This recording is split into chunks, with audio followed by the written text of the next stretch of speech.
Hoy vamos a analizar un caso de la segunda mitad del siglo XIX. Así que relájense mientras nos dirigimos a Estados Unidos. Fanny Wheatley nació en Nottingham, Inglaterra, hacia 1854. Su madre murió cuando ella tenía 4 años. Su padre, llamado John, trabajaba duro, pero no vivía en buenas condiciones. En 1864 llevó a su familia a empezar una nueva vida en América. Era un buen momento para mudarse a América, ya que después del final de la Guerra Civil, en 1865, la economía creció y había mucho trabajo, especialmente en la manufactura. Fanny consiguió empleo en una fábrica. Con solo 10 años ya había hecho algo similar en Nottingham. Era una buena posición para ella. La fábrica estaba a poca distancia de su casa y la zona albergaba a muchas familias que habían venido a Nueva York en busca de trabajo. Sin embargo, su padre sabía que debía recibir educación, así que estudiaba por las noches y asistía a la escuela los domingos. Era una chica educada y encantadora que, al crecer, mostraba todas las virtudes esperadas de una joven dama a finales del siglo XIX.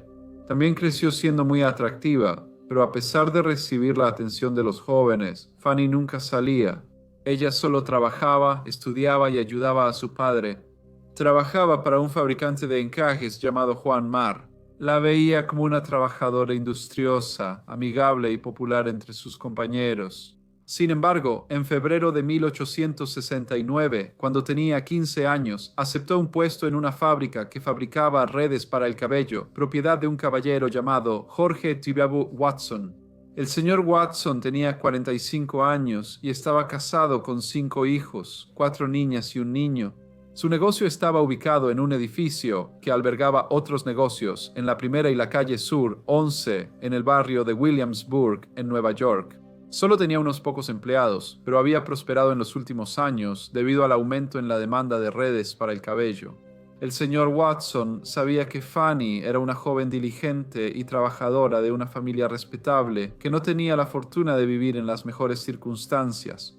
A veces pasaba por su casa para darle instrucciones para el día siguiente, pero sus visitas no eran las de un empleador atento que se preocupa por uno de sus empleados. El señor Jorge Watson tenía intenciones mucho más siniestras. Tras 5 meses de trabajo en la fábrica, el señor Jorge Watson le pidió a Fanny que fuera a su oficina. Ella no estaba segura de por qué querría verla, pero cuando entró en la habitación, él hizo acercamientos inapropiados hacia ella. Fanny le recordó al señor Jorge Watson que esa no era la conducta de un caballero, pero él le dijo que si no cedía a sus avances, sería despedida de su trabajo. Preocupada por su familia y sabiendo que era difícil encontrar trabajo sin una referencia, ella cedió a sus exigencias. Durante los siguientes meses, el señor Jorge Watson la buscaba en cada oportunidad. Las cosas se volvieron difíciles para Fanny. Avergonzada de que su empleador le hubiera quitado su virtud, se mudó de la casa de su padre y se alojó más cerca de su trabajo. Después de vivir en 1 o 2 lugares, fue a vivir a la residencia de una señora llamada Señora Woodhouse. Sin embargo, Fanny no logró huir de su atormentador. Él también tenía alojamiento en Nueva York, ya que su casa estaba a más de 100 millas de distancia en Hartford, Connecticut, así que él también tomó una habitación en la casa de la señora Woodhouse. Finalmente, Fanny se dio cuenta de que estaba embarazada. Se lo contó al señor Watson, pero él no se mostró demasiado preocupado. En cambio, le dio una botella y le dijo que si bebía el contenido, eso solucionaría su situación. Fanny hizo lo que él le dijo, y los efectos provocaron un aborto espontáneo. La ansiedad de esta prueba y la incomodidad que sentía al ser constantemente perseguida por su empleador tuvieron un efecto negativo en su salud. Perdió peso. Su rostro se volvió demacrado y parecía estar mucho más retraída. Ciertamente ya no era la joven feliz y vivaz que solía ser. En su alojamiento hablaba con un caballero llamado Enrique Hyde. Era viudo y de edad parecida al señor Watson. Fanny y Enrique comenzaron a cortejarse pese a la diferencia de edad. Ella lo encontró un caballero muy agradable y simpático, y después de unos meses, él le propuso matrimonio. Durante el tiempo que Enrique y Fanny habían sido vistos juntos, el señor Watson le dijo que si ella se casaba, él ya no la cortejaría. Incluso había jurado que esto era verdad, poniendo su mano sobre la Santa Biblia. Para entonces, ella estaba desesperada por deshacerse del insufrible señor Watson, y como Enrique era un caballero muy encantador, aceptó su propuesta. Poco después, la señorita Fanny Wheatley se convirtió en la señora Fanny Hyde. Sin embargo, el señor Jorge Watson no cumplió su promesa y a los pocos días de que Fanny se casara, empezó a buscarla y a seguirla por la fábrica. Ella le recordaba que ya no era soltera y que él había prometido dejarla en paz una vez que se casara. Pero sus palabras tuvieron poco efecto. Unas semanas después, Fanny se encontró de nuevo en la oficina del señor Watson. Él la acusó de ser mala y de irse con un joven caballero del mismo edificio. Ella le dijo que todo lo que él decía era mentira, pero el señor Watson fue persistente y pronto Fanny se encontró en la misma situación que antes. Ella, preocupada, decidió contarle a su esposo, el señor Enrique Hyde, un caballero honorable. Sin embargo, él era alguien sin influencia. Sin embargo, no permitiría que el señor Watson le faltara el respeto a su esposa, así que lo enfrentó y le dijo que iba a informar a la ley sobre lo que había estado haciendo. El señor Watson le suplicó que no hiciera esto.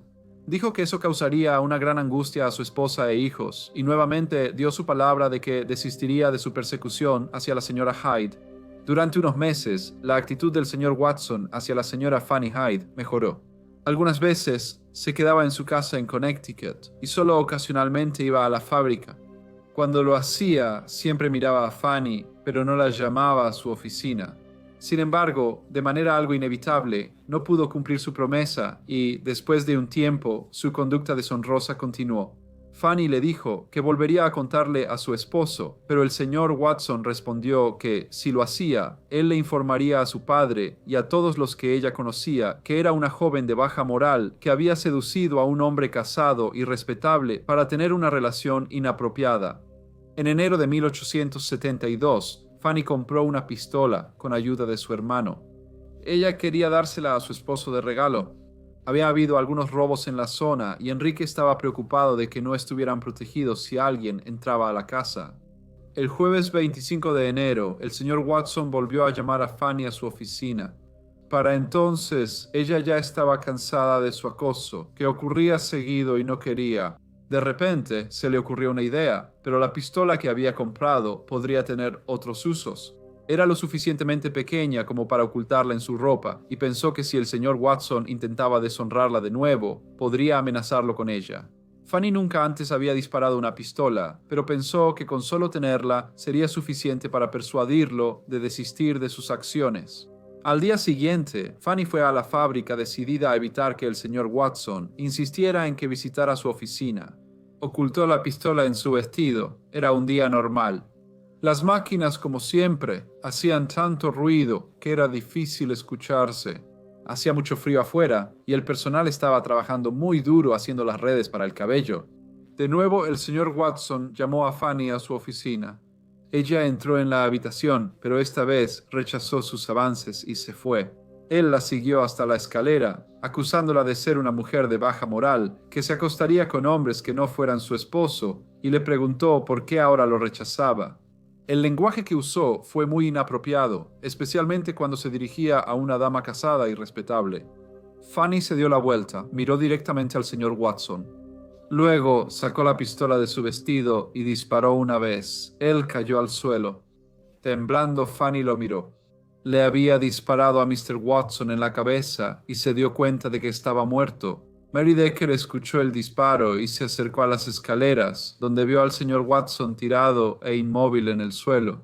Unos minutos después, vio a Fanny sollozando. Le preguntó qué pasaba y Fanny respondió que el señor Watson había sido su ruina y que ella le había disparado. Fanny salió del edificio. Unas horas después, acompañada por su padre, esposo y hermano, fue a la estación de policía del quinto precinto y le dijo al sargento de guardia que ella había disparado y matado al señor Watson. Después de tomar su declaración y confirmar que el señor George Watson estaba efectivamente fallecido, Fanny Hyde fue acusada de asesinato. El juicio de Fanny Hyde comenzó el 15 de abril de 1872 y fue noticia de primera plana. Todo Nueva York parecía fascinado con el caso. Una joven casada había disparado y matado a su empleador. Era un caso fácil para la fiscalía. Fanny Hyde ni siquiera negaba que había disparado la pistola. Los abogados de Fanny no veían el caso como algo tan unilateral y construyeron una defensa sólida. Argumentaron que el señor Watson había sido un seductor de jóvenes inocentes, robándoles su virtud. Le contaron al tribunal cómo Fanny había perdido peso, quedó embarazada y ante la posibilidad de perder su trabajo y ver su reputación deshonrada, cedió a las exigencias del caballero. Esto la dejó preocupada y ansiosa y afectó su mente. Informaron al tribunal que su familia tenía antecedentes de enfermedades mentales, ya que su abuelo se había quitado la vida ahogándose mientras sufría de locura temporal. Afirmaron que el tormento que Fanny había soportado durante los últimos 3 años había provocado que sufriera la misma condición. Llamaron a muchos testigos y los periódicos publicaban noticias diarias sobre el juicio. La viuda del señor Watson, llamada Elisa, le dijo al tribunal que habían estado casados durante 18 años y que su esposo era el hombre más amable y bueno. Los testigos de la defensa contaron cómo Fanny era una joven modesta, siempre alegre y animada, y alguien que se comportaba de manera recatada. Agregaron que ella no había sido la misma desde hacía un buen tiempo, había perdido peso y siempre parecía ansiosa. A las 2:30 p.m. del 19 de abril, el proceso terminó y el jurado fue enviado a deliberar. 8 horas después, solicitaron que se les informara sobre las definiciones de los delitos: asesinato en primer grado, homicidio involuntario en tercer grado y homicidio justificado. Aunque estas disposiciones de la ley se habían explicado durante el transcurso del juicio, el juez les envió definiciones precisas. Las explicaciones aclararon dudas al jurado, pero los 12 hombres no lograron un veredicto. El juez hizo regresar al jurado a la corte a medianoche, pero el portavoz le informó que aún no podían llegar a un veredicto en el que todos estuvieran de acuerdo. Nuevamente, el juez los envió de regreso y les pidió que discutieran el caso más a fondo. A las 7 de la mañana del día siguiente, el jurado regresó a la corte y el portavoz declaró que no había posibilidad de llegar a un acuerdo. El juez los relevó de sus funciones. Después se supo que 10 miembros del jurado declararon no culpable a la acusada y los otros 2 la consideraban culpable de homicidio involuntario en tercer grado. Fanny Hyde salió bajo fianza y el juicio se reprogramó para enero de 1873. Sin embargo, Fanny no se presentó al tribunal. En marzo del mismo año fue arrestada y puesta en prisión para esperar una nueva fecha de juicio. Curiosamente, fue liberada bajo fianza 6 meses después. Sin embargo, nunca enfrentó otro juicio, ya que antes de que se fijara la fecha, Fanny Hyde desapareció. Lo que le sucedió después de su liberación sigue siendo un misterio. Hola a todos y muchas gracias por escuchar. Como siempre, por favor, dejen cualquier comentario o retroalimentación que tengan y espero verlos de nuevo en el próximo Briefcase.